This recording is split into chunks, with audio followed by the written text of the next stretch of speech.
Dans cette vidéo, on va parler de la communication non violente ou comment éviter de se prendre la tête, créer des conflits et se blesser psychologiquement. Première étape, l'observation. Imaginez que vous êtes un détective, comme Sherlock Holmes. Votre objectif est de noter les faits, sans juger. Utilisez des phrases comme « je remarqué »,« je constate »,« j'ai observé ».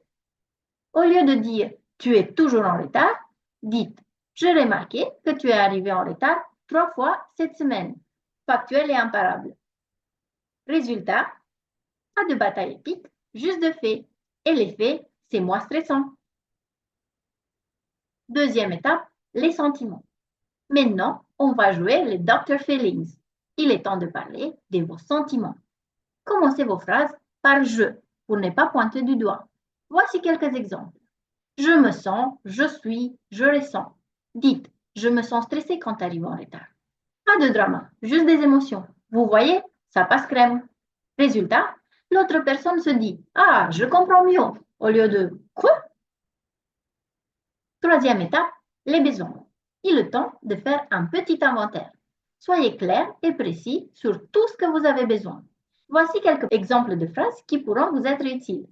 J'ai besoin de, j'aimerais, pour moi il est important de, dites. J'ai besoin de ponctualité pour organiser notre travail. Comme ça, c'est clair comme l'eau de roche. Résultat, notre interlocuteur sait exactement ce dont on a besoin sans devoir deviner. Dernière étape, la demande. Imaginez que vous placez la dernière pièce du puzzle.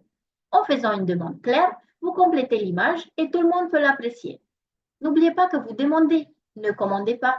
Soyez sympa et réaliste. Voici quelques exemples de phrases qui pourront vous être utiles. Pourrais-tu? Serait-il possible? Ça va pour toi si? Dites, peux-tu essayer de venir à l'heure ou me prévenir si tu seras en retard? Plutôt sympa, non? En plus, c'est du gagnant-gagnant. Résultat, ça donne envie de coopérer.